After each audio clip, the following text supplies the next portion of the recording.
Mermaids have long been the subject of legend and myth, going back to early seafaring sailors who would claim to see these enchanted maidens in the middle of the ocean.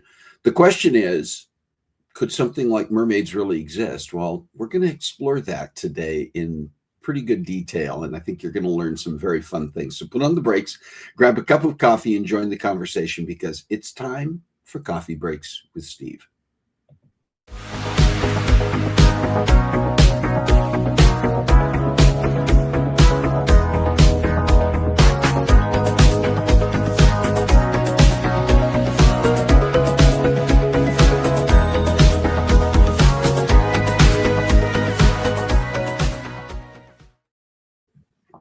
Well, welcome to Coffee Breaks with Steve. I'm Steve, and this is the show where we come together around our virtual coffee table each week and join the conversation to chat about interesting topics with amazing guests. If you've been with us before, welcome back to the show. If you're with us for the first time, welcome. I'm glad you're here. Please do put your comments in the chat. I see that Rick is already here. All right. Thank you. Hi, Rick. And as you do join, yes, do say hello and do put the comments in the chat. Listen, I'm not here alone today. I have a co-host with me, someone who's been on the show many times before and is a regular part of our family.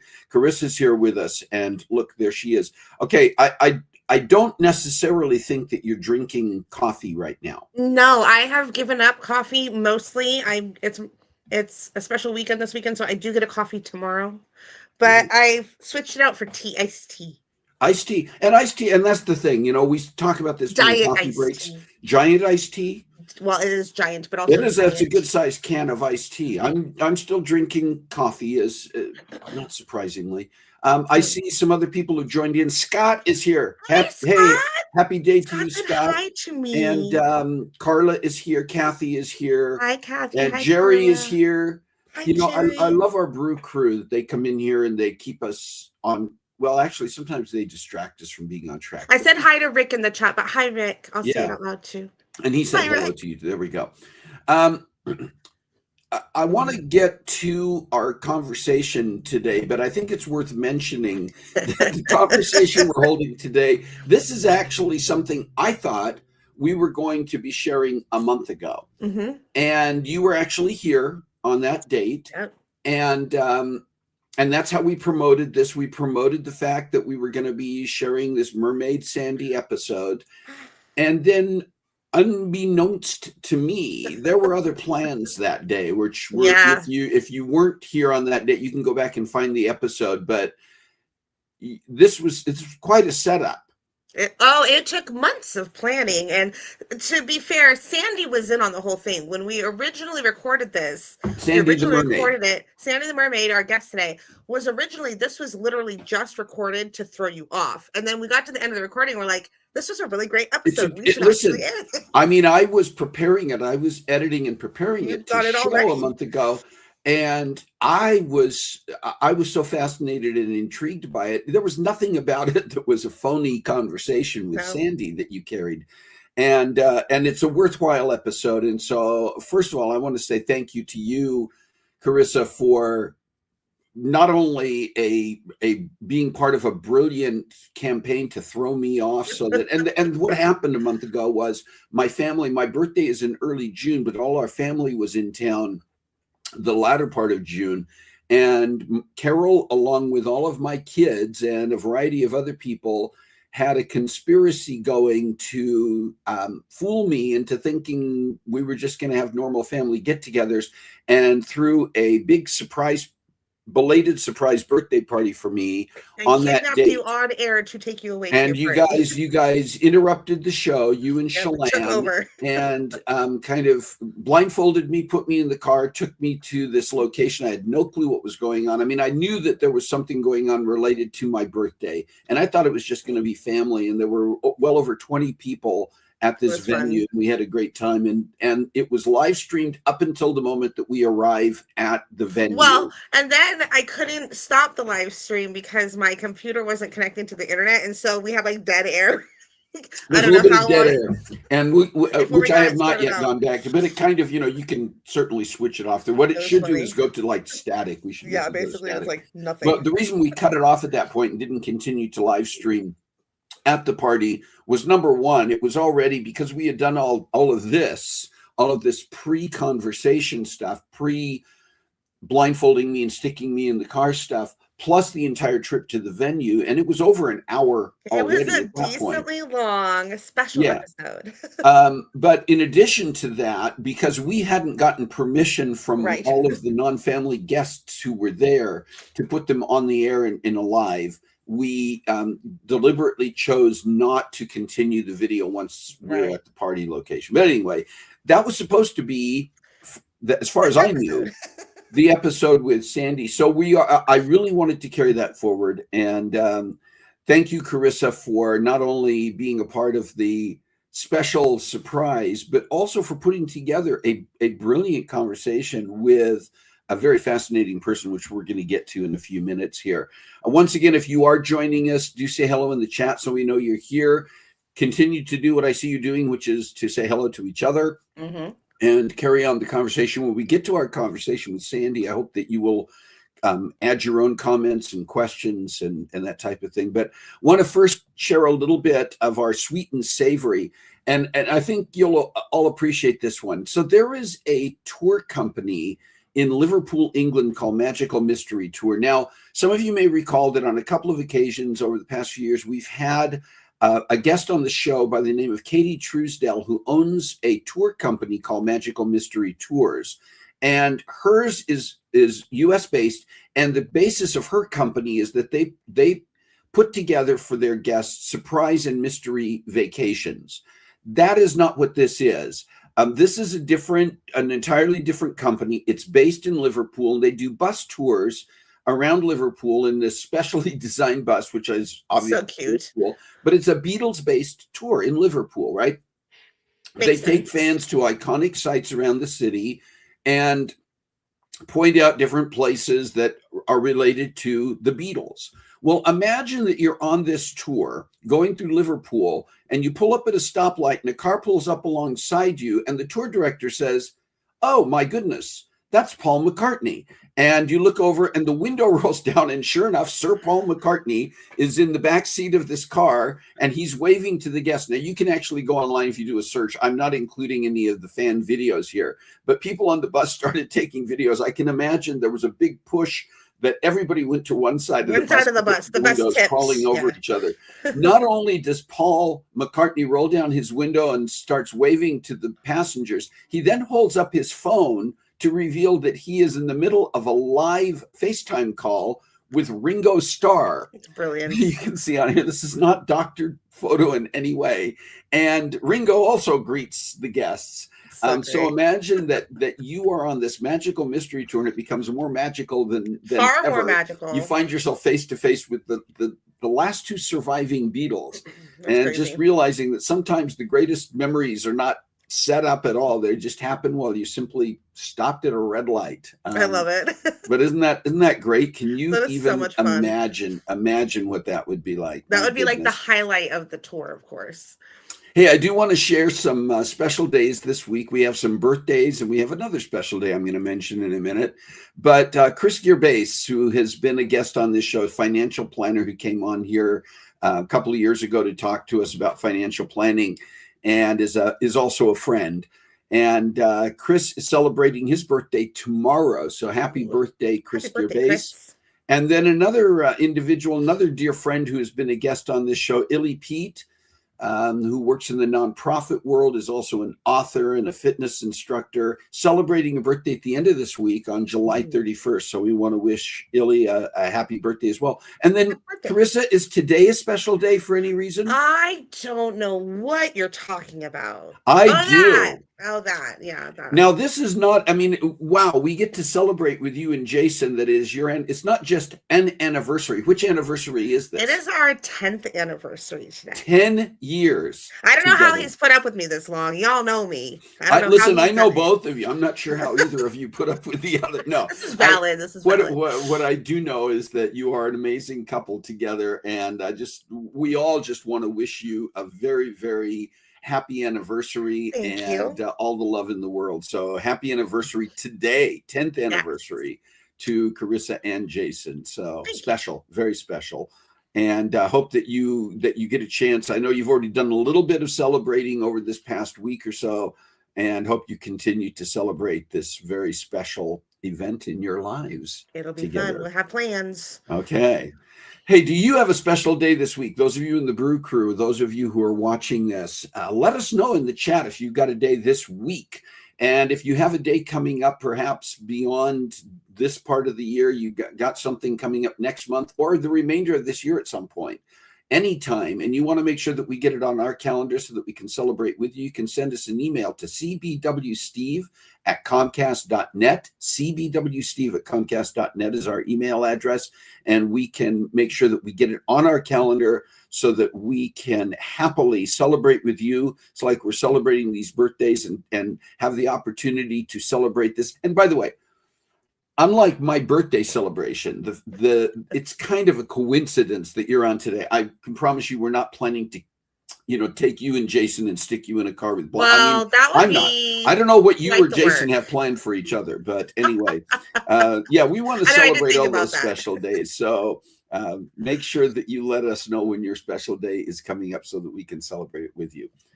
Hey, listen, we do have a very special episode today. And Karissa, this was your episode, really. Mm-hmm. This was your conversation. And I don't know if you want to share a little bit about how you really first got connected with Sandy, and then tell us a little bit about her.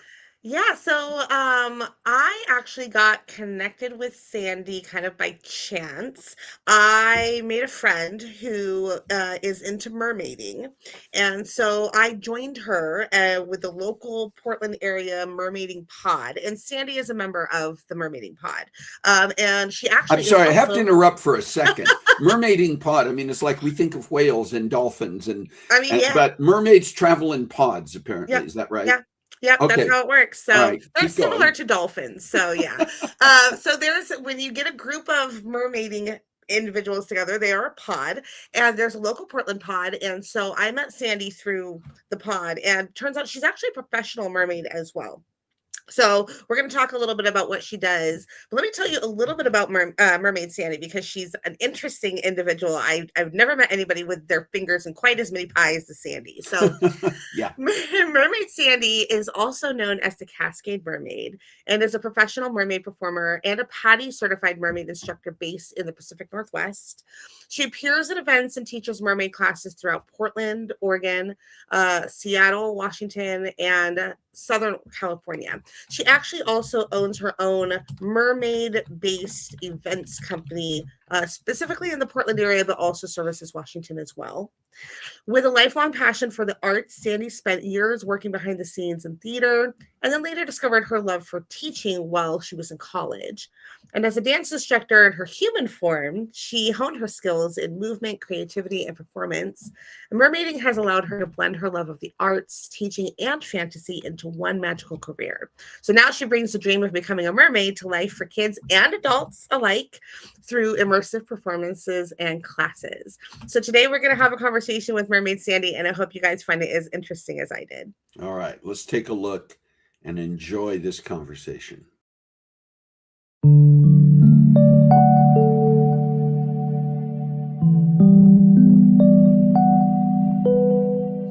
Well, thank you for joining me on Coffee Breaks with Steve, Sandy. I'm really excited that you're here today.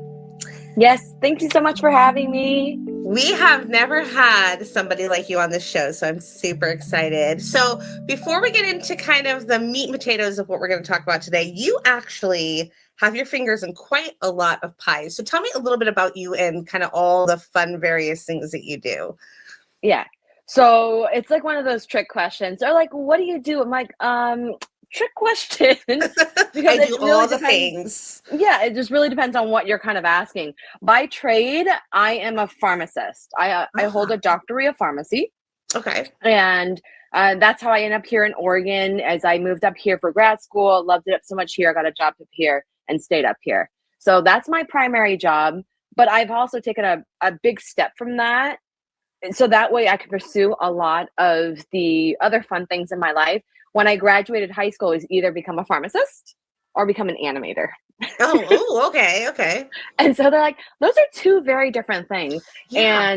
And so I decided to go the pharmacy route. I knew I had the brains for it. I could study, I could take the classes, take the tests, but I still had this creative side of me that then I changed from visual arts over to performing arts. And so that's, yep. So in 2009, when I went to college, I got introduced into partner dancing, and I started out with like Latin ballroom, and then found Argentine tango and did that for strictly 2 years. Rubbed off a little bit over to West Coast swing, went back to Argentine tango. And so partner dancing is also a really big part of my life. I would have definitely done it a lot sooner, except for the fact that my mom was like, no, you can't dance with somebody like that, because if you do, especially in high school, you're going to fall in love with them, get pregnant, and not go to college. That's exactly how it happens. That's the route that everybody takes. In that order. Yeah. There's no straying from that at all. Sorry. Yep. I love that. And so that's how I got into partner dancing.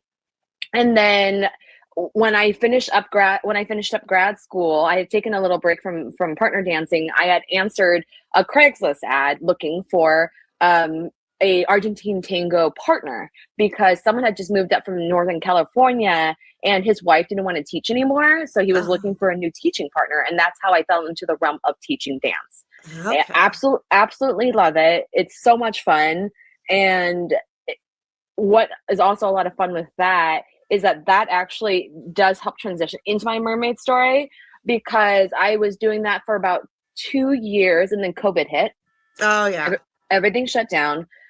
And then when we came back, my partner had a really hard time trying to build up the community again in regards to his specific classes. So he decided to retire. Okay. And he was like, Sandy, do you want to take on, the business of my tango business? And at that time I had just found a new partner, found a new job. I was bouncing around a little bit. I'm traveling quite a bit. And for something, especially like dance, where you have to have something that's a little bit more regular, it's having once a week things is really helpful, helps people reinforce what they're learning.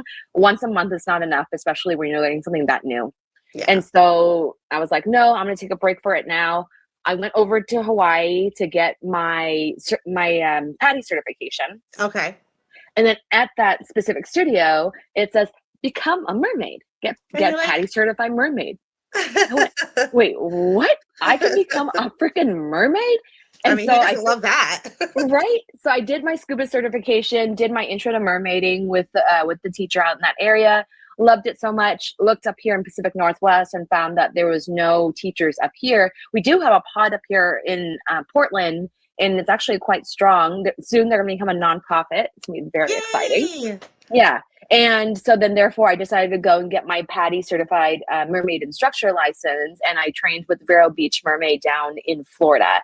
And that's how I started my journey. So it goes, yep, starting as thinking about becoming a pharmacist, got into dance, got into mermaiding, and now back to dance with everything else that I do. Right, like just kind of all thrown together. You're like a melting pot of talents and interests happening. I am probably like, and it's really interesting because especially when people find out that I'm a pharmacist and you meet other pharmacists, they're like, you are nothing like a pharmacist. Are you sure you're a pharmacist? Because you are the most interesting pharmacist I know. Literally, I used to work in a specialty pharmacy, and compared to the pharmacists I've met, yeah, you're the most interesting one by far. Yeah, and I think it's just because it's really nice to have both that left brain and right brain, and I didn't want to fully give one of them up. Right. Yep. And so, and of course, family is like, what are you doing? Why are you working so many jobs? Why? And I'm like, just because I love it. I love the variety of it. I love the fact that I get to help people and entertain people in different ways. Right. I love that for you. So if somebody were to say, okay, tell me what is mermaiding, how would you explain it to somebody? Yeah. So mermaiding is like free diving light.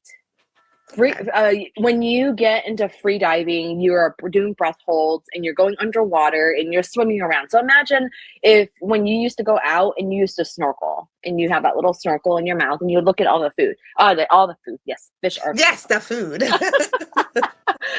Fish are friends, not food. Except for some of them are food. Some of them are definitely food. Yeah. And then you're like, oh, I want to delve down a little bit closer to that rock, and it doesn't really look that deep. So you'll dive down there, look around, and you come back up. So that is a form of free diving. The more technical free divers are going for depth and they're going for time. Right. And so therefore, like my teachers that I train with have an 8-minute breath hold. Holy moly. Right? And that's stagnant, which means like they aren't moving during that time. Right. They're just on the surface of the water, just holding their breath. But an 8-minute breath hold, I'm at about 2.5 minutes, and I'm like, I'm happy with that. I don't need to. Yeah, I'm fine with that. Right? But it's so cool because then there you have the free divers that go all the way down, and they're hitting a couple 100 feet. And with one breath hold and coming back up. So that's like the extreme version of free diving. Mermaiding, I'd say, is more of the performance aspect of it. So you get to be in a monofin, and then we have tails like this right here. And you just get to swim around, and it's a great form of exercise, and you get to live out your dreams and whatever you think you want it to be. Mermaiding is a way for you to break out of the normal mold and be able to live a fantasy, right? And live this magical world and bring joy to people's lives. It's when I work with children, it's hilarious because you get kind of 3 types of children. The one that are just like, oh my God, you are amazing. I love you. And then you get the children who come by and they're like, what are you? And you're like, hi. And I'm like, and sometimes I'm a little bit too hyper. I'm like, and then I'm like, never mind, tone it down, just be really nice. Sorry. It's like soft, and they're like a little bit more cautious.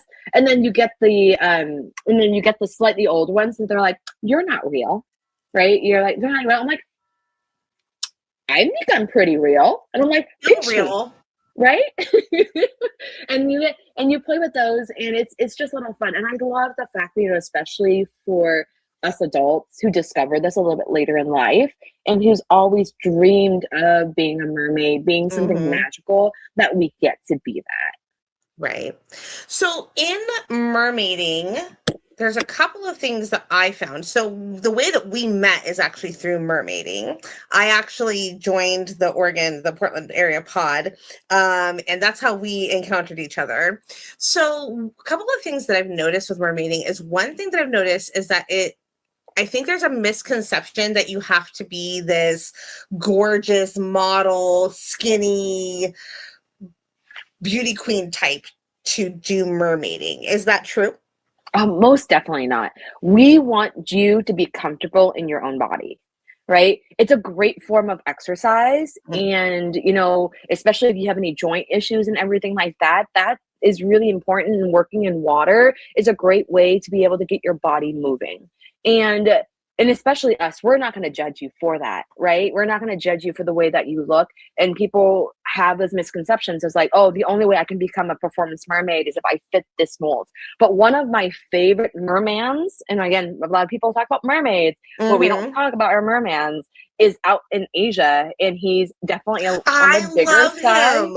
He's one of my favorite performers ever. He's so great. You'll see him come up in the water, and he'll just bang his belly, and then he just blubbers through, and then up he goes. And like, we want people to feel comfortable in their body, to feel comfortable with movement, right? And if we can't be judging people and discouraging to do that, because this is a healthy thing to do. Right. It's a healthy way, and it's an exercise way of form. We shouldn't be encouraging people to discover new things and new ways to move their bodies. And if this is one of those ways to get them out there, all to them.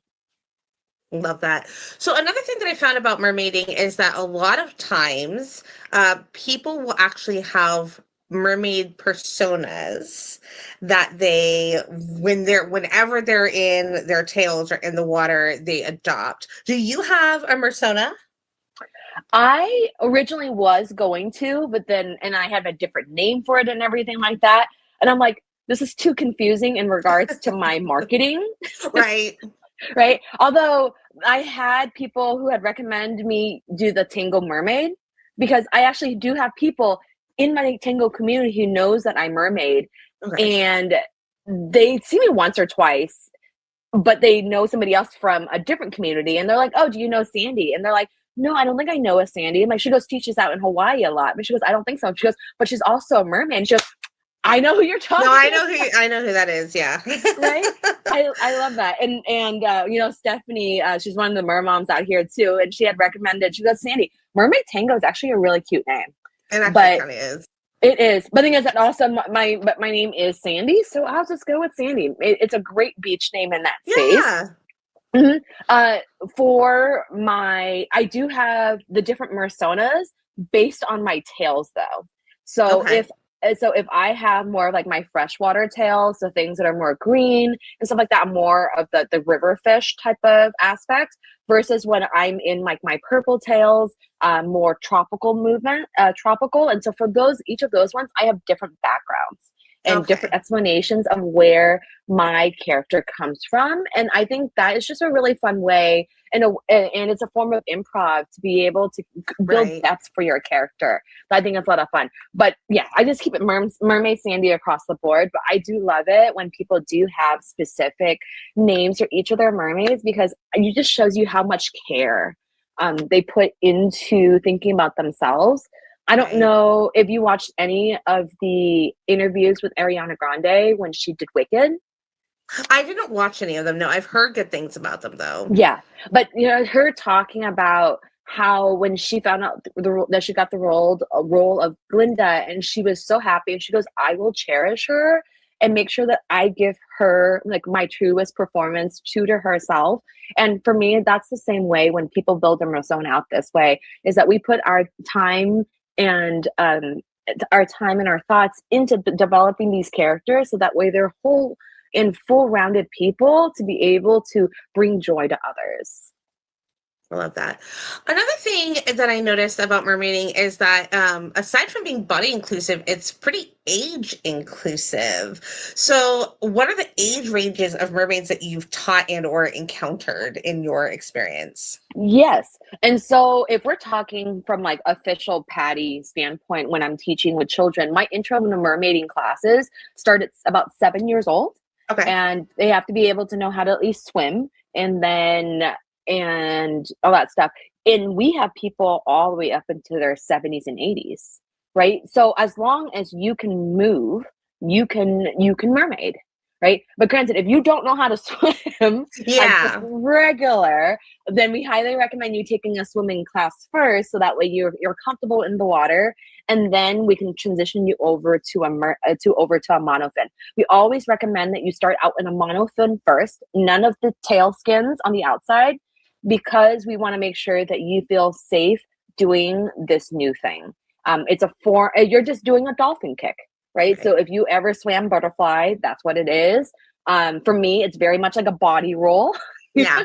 And so I've never taken official swim lessons. I can swim and tread water and stuff like that, but I've never done like a butterfly in my life. But because I understood how to do a body roll, that really helps pull things over. One of the biggest concerns for me, though, especially as we see this become a more popular sport, is for our younger viewers and our younger fans who are like, "Oh, I love mermaiding," and they're like, "Mom, Dad, I want to be in a tail." Mm-hmm. And either the kids get put in a tail, but no monofin. And imagine how hard it is already to swim with your feet together. The fact that you have nothing to propulse you through the water is really, it can be quite difficult. And then second, they just don't realize that how hard it is to swim with your feet together. Right. And therefore, we highly encourage, especially for children, that if they're going to be trying any type of form of mermaiding, to try to seek out some of these classes so that way they can be properly taught how to use a monofin. One of the biggest things is we don't want any dead mermaids. Right? Yeah, no dead mermaids. No dead mermaids. And so therefore, safety is at the top of our list. As soon as I get into a tail, a brand new tail, brand new monofin, any of those stuff, I get in the water and I immediately learn to take that off. Right. Because if there was ever an emergency, I have to be able to get out of it quickly. Yeah. And I can tell you, the first time I got into my silicone tail is 25 pounds dry weight. Yeah. It's dry weight, and it was slightly small on me. So me getting into that thing took almost 15 minutes. And as soon as I got into the tail, I scooped myself into the water, off it goes. And they're like, "Sandy, but you just spent 15 minutes getting into it." I'm like, "You bet I did." Like, because it's a pain in the butt. Yeah. But I also have to trust myself and know that I have to be able to get out of it in case there's ever an emergency. Well, and kind of on the same topic as that, in terms of safety, there is a concern with the growing popularity of mermaiding, because it is becoming a little bit more in the mainstream. There was a documentary that was made about it called The Mer People. So people have kind of caught on to this kind of niche, fun little area. And so it's becoming more popular. And because of that, there's actually kind of almost knockoff equipment that people can find online for cheaper than the official stuff. And that poses some problems for safety too, because sometimes those monofins or those tail skins are not necessarily the best material, or they're not necessarily made well. And so people end up having difficulty being able to safely swim in them and get out of them, right? Yes. So yeah, if we're talking especially from the safety standpoint of things, we want to make sure that that a tail can be drained, right? If you put on a tail and it starts filling up with water and you get in with water, it's going to become a weight to you and down you go. So that's one of the biggest things in regards to that space. So if you end up getting a tail, that is kind of more of a knockoff, go and talk to a reputable source. So whether or not it's going to be one of your instructors, it's going to be one of your more experienced mermaids, and talk to them about this, using that safely. We understand that mermaiding can be a very expensive hobby. Like these tails, like your cheap ones, just regular thin entry level easily can be somewhere between $60 to $100. But our large fluke ones, our different material ones, these are somewhere between $600 minimum up to $4,000 or $5,000. Yeah. Right. It is a very expensive hobby, and we want for what looks the best, but may not be best for us in regards to our skill level. So learning to make sure that we identify those places and getting feedback from somebody who's not going to judge you just because you bought a knockoff tail. Do we want to encourage you to buy from reputable sources and to be able to support artists that isn't using AI or pulling from other people's styles? Most definitely. But if this is what you have, because that's what your price point is, and you want to get into it, totally still acceptable, but make sure that you vet it with somebody who knows what they're doing, so that way you're doing things safely. And then always in the future, you can save up the money to get something that is actually, more appropriate. But I don't want it to be elitist. That's the biggest things when it comes to this. It can be such an expensive hobby, and people are putting out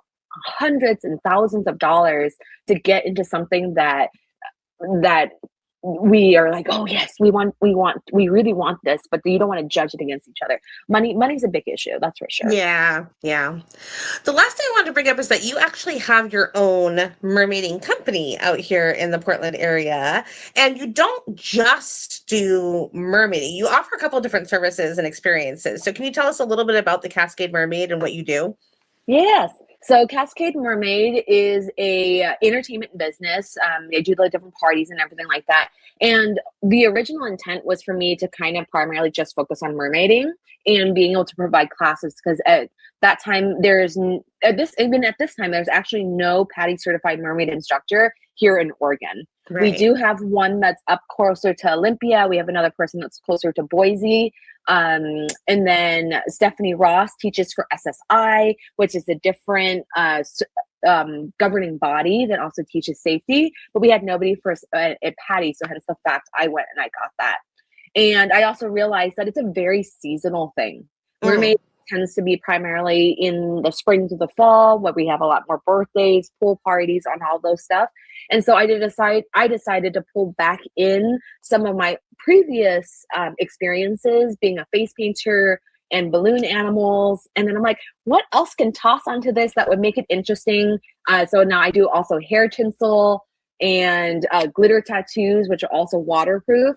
And so I offer a bunch of these services. So that way I'm hoping that it will entice somebody to be like, oh, even if I can't have you as a mermaid for the winter, I can get you here as a face painter, right? And so it's helping get my brand out there. And the point of me also offering so many services is I'm kind of a one-stop shop in that way, with the hopes of being able to build up enough clientele as well as friendships and everything like that, where I can start hiring more mermaids under my business to be able to come out and also live their dreams. The fact that I get them out there, whether or not they want to be there as a mermaid or if they want to be there as a face painter, it makes great money.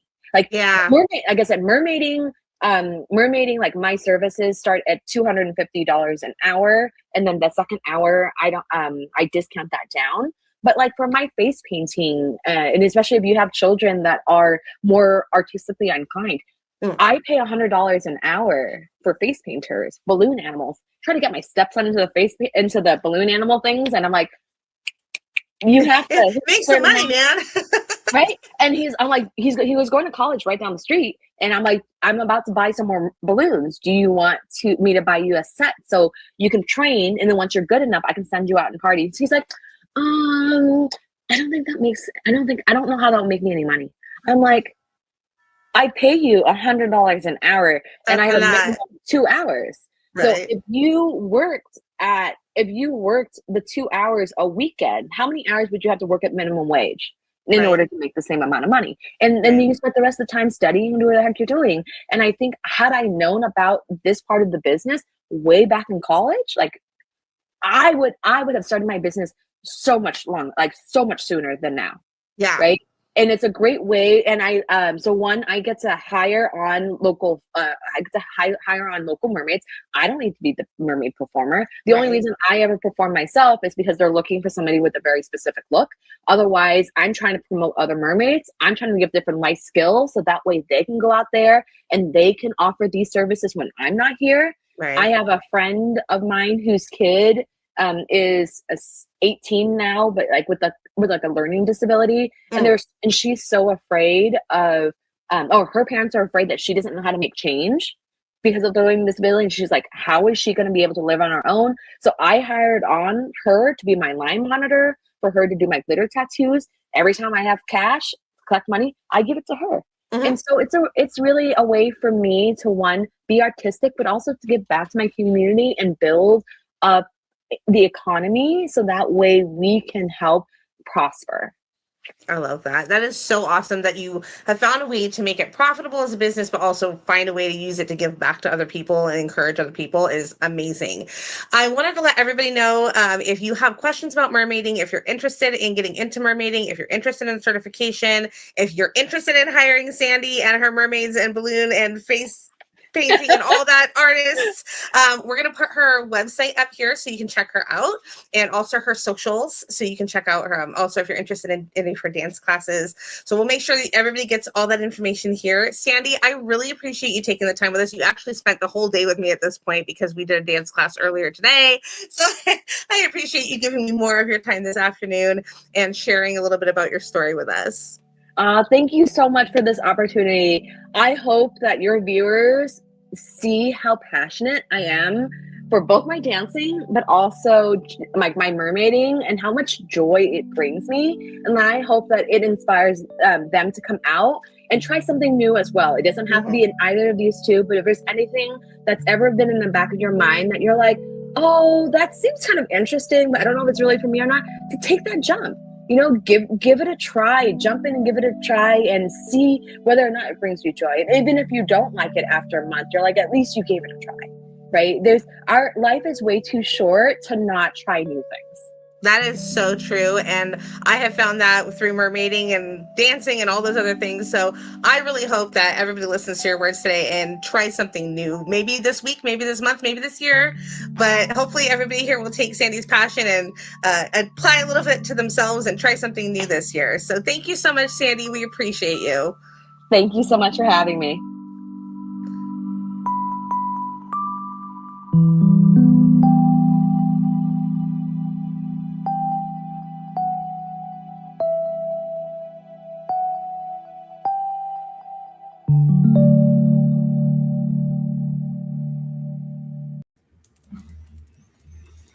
Karissa, that was truly, and I see Sandy is actually here at the moment. So hi, Sandy. Thank you. I forgot to tell Sandy that we moved the episode up. So the last second this morning, I'm like, hey, I don't know if you can get online. Hi, Sandy. Well, Sandy, I want to say thank you once again. I said this at the beginning of the show, but finding out as we were preparing to do this a month ago that you were part of the little conspiracy around setting up a surprise party for me. But the bottom line was that this conversation and what you shared was so amazing. There was absolutely no way we could not make this a legitimate episode to share your story and what you do. So I hope, and I want to hear from others in the Brew Crew. There was a lot of conversation going on, a lot of it just pretty funny stuff. But if you do have questions for Sandy, you can certainly put them here in the chat right now. And we did have a great party. It was fantastic, Sandy. Thank you.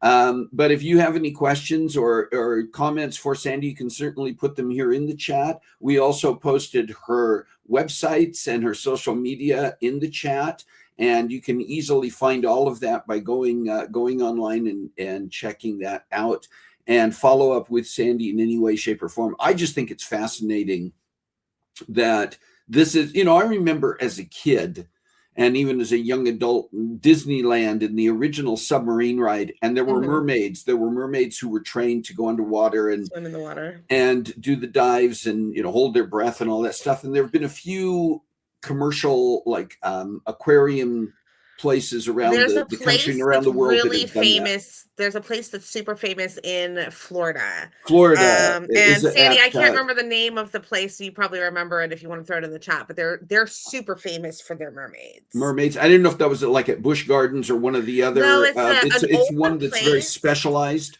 Yeah, it's an older place, and their big attraction was the mermaids. The mermaids, and they're still open, I think, But yeah, Wikiwachi. Okay, so that's something that people could check out as well. To me, it's so interesting, and I don't know if Sandy, if you know how many official pods there are around the country or around the world. I mean, this is obviously next. Oh, cool.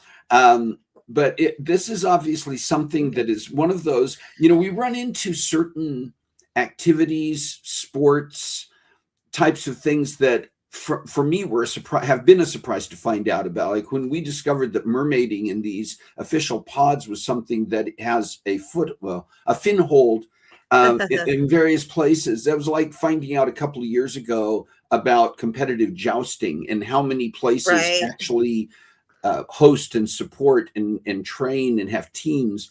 These are the types of things, because you don't get that when you're watching mainstream media. You don't find out about these. things. So for me, it is extraordinarily fascinating. And Sandy, your entire story, I mean, and I agree with Karissa. There aren't many people that we have encountered who have as many diverse focal points in terms of vocation, avocation, whatever else might be included. You truly have a fascinating life, and it's fun to hear your story. Listen, as we wrap up today, also want to share some things that are coming. We got I think, some very exciting episodes coming up in the next few weeks, Karissa. And we've already recorded the conversation, and it's going to be, you're going to appreciate it, especially in the climate of our world today. But former Congressman Richard Gephardt, who served for 28 years in the House of Representatives, was at various points was majority leader in the House, was the Democratic leader in the House, and ran for president of the United States, I think 2 different times.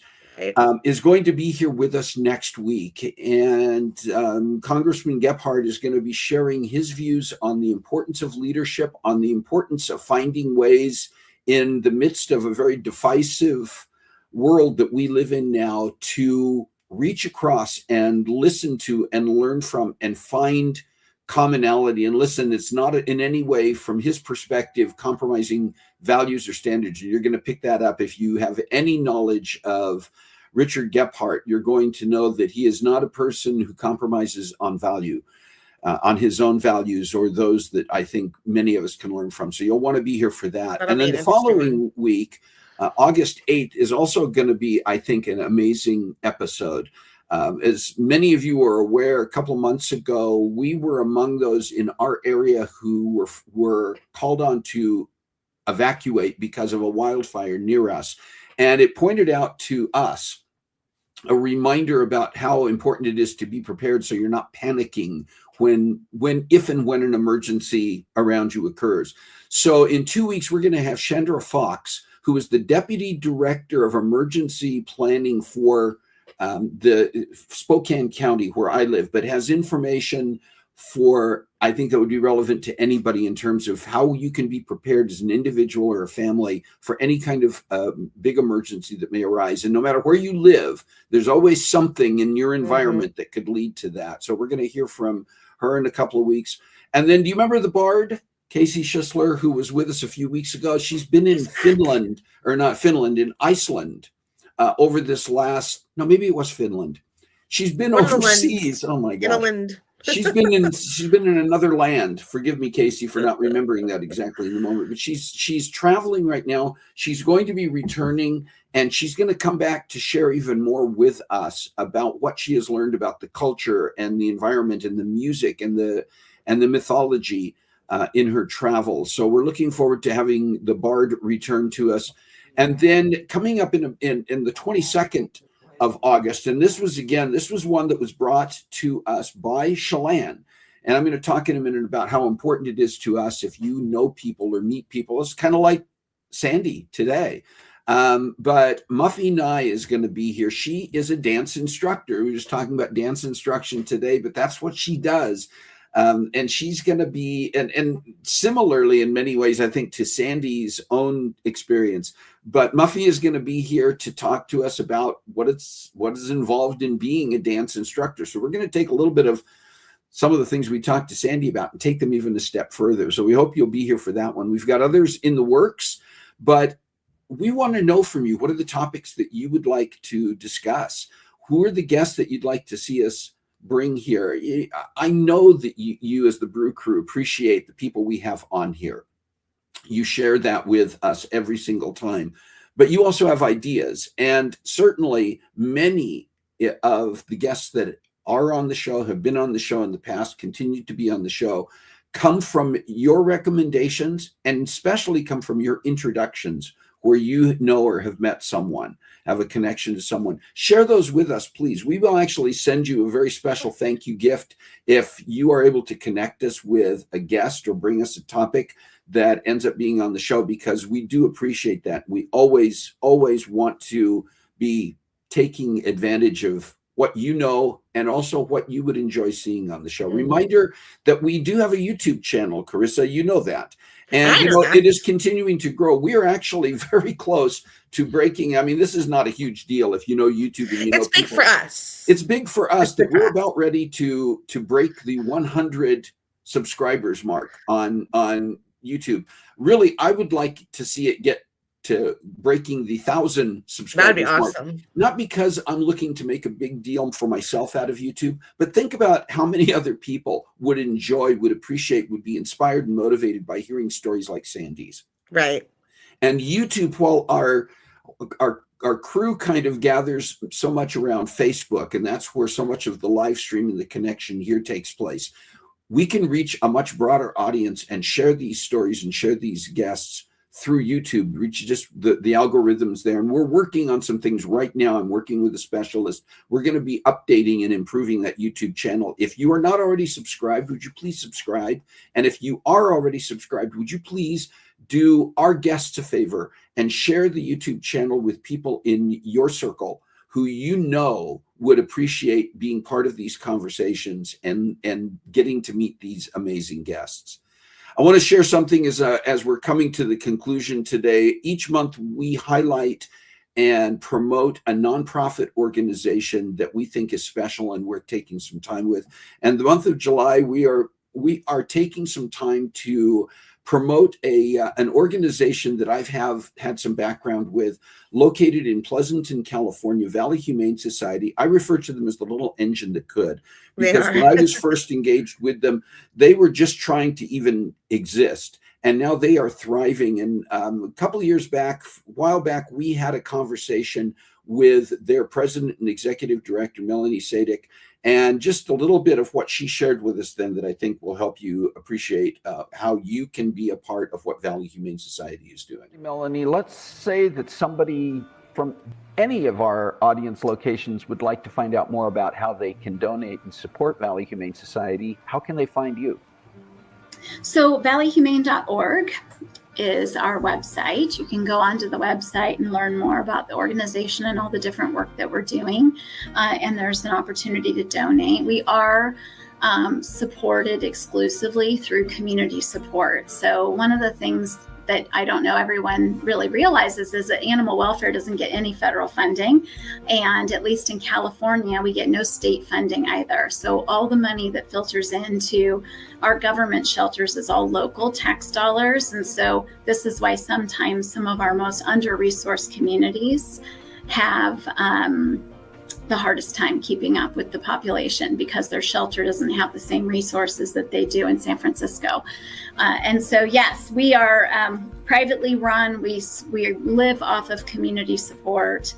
And really, if anybody has any questions about some of the stuff we talked about, you want to get involved, you don't like what I said and you want to talk about it, you can reach out. I'd be happy to talk to you as well.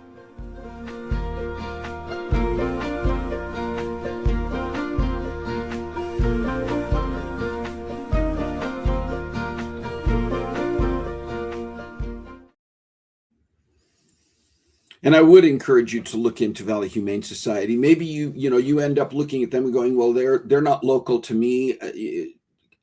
During that conversation, one of the other things Melanie talked about was looking at how you can support your local agencies. But Valley Humane Society and what Melanie has been able to do there, because I know her, I worked with her, and they are doing amazing work in animal welfare throughout their region.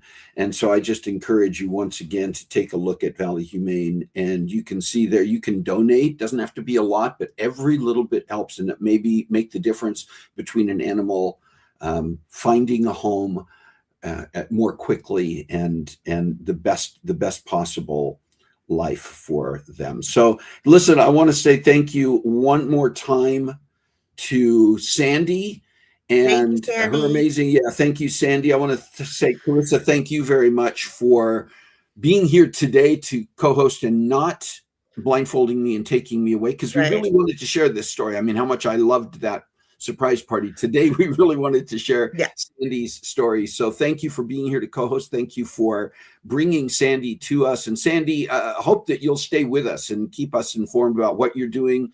You are now a part of the Coffee Breaks family, the Brew Crew. So we thank you as well. Thank you to all of you for being here, for being a part of the conversation today, for doing all that you do. And remember, we all have ways that we can touch lives, that we can make an impact, no matter what it is, no matter if it's an organization that we support, if it's stepping out to volunteer our time, to being an advocate for the things that are important to us. So please find a way to make a difference in your world this week. God bless you. Have a great week. We will see you next time on Coffee Breaks with Steve.